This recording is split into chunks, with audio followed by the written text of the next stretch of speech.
الحمد لله نحمده ونصلي ونسلم على رسوله الكريم أما بعد فأعوذ بالله من الشيطان الرجيم بسم الله الرحمن الرحيم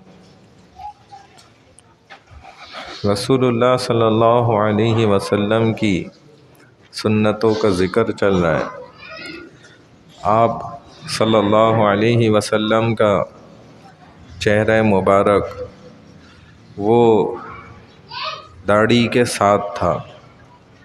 آپ کی بہت بڑی مبارک سنت وہ داڑھی ہے۔ بعض لوگوں نے یہ فتنہ پھیلایا کہ جی داڑھی میں دین نہیں ہے بلکہ دین میں داڑھی ہے۔ بھائی یہ منطقوں والی باتیں نہیں کرو، اور اگر ہمت ہے تو پھر سامنے آ کے کر لو، پھر آپ کو انشاءاللہ ایسا تیگنی کا ناچ نچوائیں گے کہ آپ کی عقل ہوش ٹھکانے آ جائے گا انشاءاللہ۔ تو داڑھی یہ محبت کا اظہار ہے اللہ سے، اس کے نبیوں سے، خود رسول اللہ صلی اللہ علیہ وسلم سے۔ کوئی نبی ایسے نہیں گزرے کہ جن کی داڑھی نہ ہو، اور بھری داڑھی ہوتی تھی، دور سے دکھنے والی، ایسی بھری تینوں اطراف سے۔ اور یہ بات یاد رکھیں کہ اللہ نے داڑھی میں ہی حسن رکھا ہے، داڑھی کے علاوہ میں حسن نہیں ہے، چاہے آپ کتنا کوشش کر لیں۔ اور یہ تو ایسی مبارک ریش ہیں کہ اس کو تو نالی میں بہانا مسلمان نہیں سوچ سکتا۔ مسلمان سے یہ امید نہیں کی جا سکتی کہ وہ رسول اللہ صلی اللہ علیہ وسلم کی اتنی اہم اور بڑی سنت کو روزانہ صبح اٹھے اور نالی میں اس کو کاٹ کے بہا دے۔ بلکہ ہمارے نبی صلی اللہ علیہ وسلم نے تو جو آپ کے جسم کے اضافی بال ہیں جن کو خود کاٹنے کا حکم فرمایا، مونچھوں کے بال بھی آپ نے کاٹے، سر کے بال کاٹے، ناخن کاٹے۔ یہ بھی ان کی اتنی عزت ہے، اتنی حیثیت ہے کہ ان کو بھی نالی میں نہیں بہانا چاہیے، یہ بھی خلاف سنت عملی ہے۔ تو آپ مٹی کھود کے اور ایسے ڈال کے اوپر مٹی ڈال دی، یا آپ کو کوئی جگہ نہیں ملتی کسی مٹی والی جگہ پہ آپ نے پھینک دیا، ان کو بھی نہیں ضائع کرنا چاہیے۔ ہم تو اتنے مبارک یہ داڑھی کے بالوں کو، تو یہ بڑی المیہ کی بات ہے، اور نبی علیہ السلام کی سنت ہے داڑھی، بلکہ ہم تو سمجھتے ہیں کہ فرض قطعی ہے۔ یہ ہمارا تو یہ یقین ہے انشاءاللہ، کیونکہ یہ ایسا ویزا ہے نا جو دور سے فرشتے دیکھیں گے اور کہیں گے بھئی آنے دو، یہ امت محمدیہ ہے، ان کے امت کا بندہ ہے، آنے دو اس کو۔ اور ایسے امتی ہوں گے جن کے اعضاء چمک رہے ہوں گے وضو والے، لیکن فرشتے ان کو وہیں سے لائن سے پکڑیں گے، ان کی داڑھی نہیں ہوگی۔ اور رسول اللہ صلی اللہ علیہ وسلم فرمائیں گے ارے آنے دو یہ میرے امتی ہیں، فرشتے کہیں گے نہیں یا رسول اللہ یہ آپ کے امتی نہیں ہے، اور ان کو ہٹا کے جہنم کی لائن میں پھینک دیں گے۔ بتائیں، صرف داڑھی نہ ہونے کی وجہ سے، حالانکہ اتنی ساری علامتیں ظاہر ہو رہی ہوں گی، یہ حدیث میں آتا ہے، اللہ حفاظت فرمائے ہماری۔ ہم اس کو مذاق بھی نہ بنائیں، داڑھی کا مذاق بھی کفر ہے۔ جس نے داڑھی کا مذاق بنایا، چاہے وہ مرد ہے عورت ہے، مسلمان ہے، اسلام سے گئی خارج، نکاح بھی ٹوٹ گیا۔ بہت احتیاط کی ضرورت ہے، اس لیے داڑھی کے پیچھے تو بالکل نہ پڑیں، نہ داڑھی والوں کے پیچھے پڑیں۔ اللہ کی توبہ پکڑیں، اللہ سے پناہ پکڑیں کہ ہم یہ کام کبھی زندگی میں سوچیں بھی ایسا کرنے کو۔ تو اللہ نے اس کے اندر ہر لمحے کی نیکیاں رکھی ہیں، اور ایک جو بڑا دھوکہ لگا ہوا ہے اس کا جواب بھی سن لیں۔ میں دھوکہ بھی بتا دوں لوگوں کو جو لگا ہوا ہے کہ ارے جی یہ داڑھی رکھ کر یہ بندہ ایسی حرکت کر رہا ہے، اور بغیر داڑھی والے کے لیے جیسے وہ حرکت جائز ہے کرنا، وہ نواب صاحب حلال کروا کے لائے تھے۔ ارے پاگل انسان، یہ جو داڑھی والا یہ گناہ کر رہا ہے وہی والا گناہ جو بغیر داڑھی والا کر رہا ہے، بغیر داڑھی والے کا زیادہ بڑا گناہ ہے، داڑھی والے کا زیادہ نہیں ہے۔ یہ آپ دھوکہ لگا ہوا ہے آج باہر عوام کو نا، کہ جی داڑھی والے نے یہ حرکت کیسے کر دی۔ بھائی داڑھی والے نے کی ہے تو وہ اس کی یہ نیکیاں بھی تو گنو کتنی ہیں. اگر اس نے ایک گناہ کیا ہے تو یہ بال گن لو کتنے، ہر لمحہ کا اس کو نیکی مل رہی ہے ہر بال کے بدلے. تو ایک گناہ اس ایک نیکی سے مائنس ہوا نا، یہ تو ہزاروں لاکھوں بال ہیں، گننے بیٹھو ذرا، ہر لمحے کی نیکیاں مل رہی ہیں. یعنی کہ جس وقت اس نے یہ گناہ بھی کرا اس وقت بھی یہ نیکیاں اتنی ساری اس کو اس لمحے کی بھی تو ملی نا، ان سے ایک کو مائنس کر دو تو اس کا بڑا گناہ ہوا، یا وہ جس نے داڑھی کاٹی ہوئی ہے اور ہر لمحے کی ہر بال کے بدلے اس کو گناہ مل رہا ہے، پھر مزید اس نے یہ گناہ بھی کیا. اب آپ بتائیں اس کا گناہ بڑا ہے یا اس کا گناہ بڑا ہے؟ یہ عوام نے خود فیصلے کر لیے، خود مفتی بن گئے، خود سارے فیصلے کر لیے کہ جی داڑھی والا کر دے تو بڑا گناہ ہے، بغیر داڑھی والا جی کر سکتا ہے. ہاں ارے بھائی یہ تو سمجھو تو صحیح دین کو، پھر فیصلہ کرو. تم نے سمجھا ہی نہیں اور اپنی طرف سے فیصلہ کیا. حیرت کی بات ہے. تو اللہ نے جو ہے نا بھائی شیر کو داڑھی دی ہے. شیرنی کی آپ نے داڑھی کبھی دیکھی؟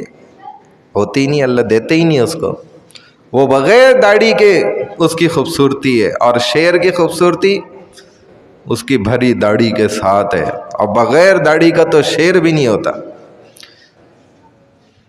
تو یہ بہرحال ہمیں سوچنا چاہیے. یہ ہمارا پکا فل جس کو کہتے ہیں ایمرجنسی بریک ہے، گناہ سے بچنے کا ذریعہ ہے. اور یہ اس کے پیچھے نہ لگیں ہرگز کبھی زندگی میں، بلکہ اس کو سجائیں، خوبصورت بنائیں. یہ ہمارے رسول صلی اللہ علیہ وسلم کی شان ہے، اور ہم نے بھی اپنے آپ کو اسی طرح ہی دکھانا ہے. چاہے ساری دنیا جس جانب بھی جائے، مخالف سمت بھی جائے، ہم نے اپنے رسول کی طرف چلنا ہے. ہم نے کسی کو دکھانے کے لیے نہیں، ہم نے اپنے رب کو رسول کے لیے رکھنی. اور انشاءاللہ جب قبر میں ہوں گے، ایک دن تو آئے گا نا، مریں گے تو کس چہرے سے پھر پیش ہوں گے اللہ کے سامنے، اس کے رسول کے سامنے؟ خوبصورت چہرے کے ساتھ. یہ دوسرا دھوکہ، اس کا بھی سوال اور جواب بتا دوں پھر دعا کر لیتے. دوسرا دھوکہ کیا لگا ہوا ہے کہ جی اندر سے بس عمل کرنا چاہیے، باہر سے چاہے جیسا بھی ہو، اس سے کوئی فرق نہیں پڑتا. ارے پاگل انسان، تمہیں یہی سائنس نہیں پتا، تمہیں یہی دنیا نہیں پتا، کس کو بیوقوف بنا رہے ہو؟ اپنے آپ کو. ہم تو بیوقوف نہیں بنتے، آپ اپنے آپ کو بیوقوف بنا رہے. جس انسان کا اندر صحیح ہو جائے تو اس کا ظاہر خود بخود ٹھیک ہو جاتا ہے. بلکہ حیرت کی بات یہ ہے کہ پہلے ظاہر ٹھیک ہونا شروع ہوتا ہے، پھر اندر اترنا شروع ہوتا ہے. یہ الٹا قاعدہ بتاتے ہیں، الٹا قانون، کہ جی ہمارا دل اندر سے صاف ہے. تو مولانا حکیم اختر صاحب فرماتے تھے کہ یہ بالکل جو ہے نا اسی طرح بات ہے کہ دل تو اندر سے صاف ہے لیکن ان کی چڈی صاف نہیں ہے. حرکتیں ایسی ہیں نا، پانی سے گیلی ہوئی ہوئی ہے. بالکل صحیح الفاظ حضرت شیخ فرماتے تھے کہ ان کی چڈیاں لے جاؤ لیبارٹری میں چیک کراؤ. دل تو بڑا کہہ رہے ہیں صاف ہے، جیسے ایسے ہی ہے کہ گھی کا ڈبہ اور چولہے کے آگے رکھ دیا، ابھی دعائیں کر رہے ہیں کہ یا اللہ یہ گھی نہ پگھلے، یا اللہ خدا کے لیے یہ گھی نہ پگھلے. بتائیں اس کی دعائیں قبول ہوں گی؟ اس نے گھی کا ڈبہ کہاں رکھا ہے؟ چولہے کے اوپر. ساتھ بھی رکھ دے وہ تو پگھلے گا، اس کا کام ہی پگھلنا ہے. تو سب پگھل رہے نکل رہے، لیکن کیا کہہ رہے کہ جی دل میرا صاف ہے. بھائی یہ دھوکہ نہیں، اپنے آپ، یہ شیطانی دھوکے. اپنے آپ کو بچائیں، حفاظت کریں. تو اندر سے نہیں، یہ پہلے ظاہر بنانا پڑے گا. موسیٰ علیہ السلام کے مقابلے پہ جو 40,000 آئے نا، تو بعد میں موسیٰ علیہ السلام نے پوچھا، ان جادوگروں کو تو مل گئی نا ہدایت، پوچھا یا اللہ آپ نے تو مجھے خاص اسپیشل انویٹیشن یہ دیا تھا، اذهب الى فرعون انه طغى، جاؤ فرعون کے پاس، وہ اسپیشل بندہ ہے، ابھی وہ سرکش ہو گیا، اس کو سمجھاؤ اے موسیٰ. موسیٰ علیہ السلام اپنے بھائی کو بھی لے گئے ساتھ، اس کو دعوت دے رہے ہیں، سمجھا رہے ہیں. اور ہدایت کن کو مل گئی؟ جادوگروں کو، 40,000 جادوگر. تو موسیٰ علیہ السلام نے اللہ سے پوچھا کہ اللہ یہ جادوگروں کو کیوں ہدایت دے دی آپ نے؟ آپ نے تو اسپیشل خاص بھیجا فرعون کے لیے تھا، اس کو دیتے ہدایت. تو اللہ نے جواب بڑا پیارا دیا، فرمایا کہ موسیٰ جب میری ذات نے جلالت میں غور و فکر کیا، دیکھا کہ کون میرے نبی سے زیادہ قریب ہے اس وقت مقابلے میں بھی۔ فرعون کا میں نے حلیہ دیکھا سارا، اوپر سے نیچے، اندر سے باہر سے، پورا اس کو ٹٹول لیا، تو اس کا کچھ بھی ذرہ بھی آپ کے قریب نہیں تھا۔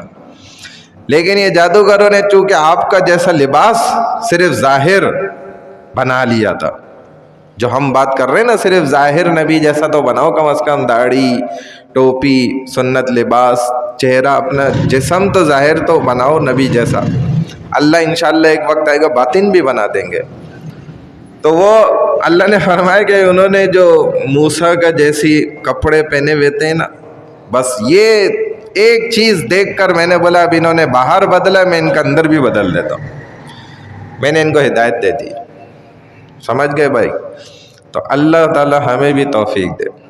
ہم یہ بھائی کام اگر اب تک نہیں کرے، جنہوں نے رکھی ہوئی ماشاءاللہ یہ تو بڑا کارنامہ کیا ہوا، اور جنہوں نے ابھی تک نیت نہیں کری ہے، یہ نیت کر کے جائیں کہ بھائی ہم داڑھی کو آج کے بعد نہیں چھیڑیں گے، چاہے ہمیں لوگ گالیاں دیں، ماں باپ برا بھلا کہیں، بہن بھائی کچھ بولیں، خاندان والے کچھ کہیں، تانے دیں، ہم نبی کے لیے تانے سن لیں گے، برداشت کر لیں گے، کوئی مسئلہ نہیں۔ اللہ میں عمل کی توفیق عطا۔ سبحان اللہ و بحمدہ، سبحانک اللہم و بحمدک، نشہد ان لا الہ الا انت، نستغفرک و نتوب الیک، برحمتک یا ارحم الراحمین۔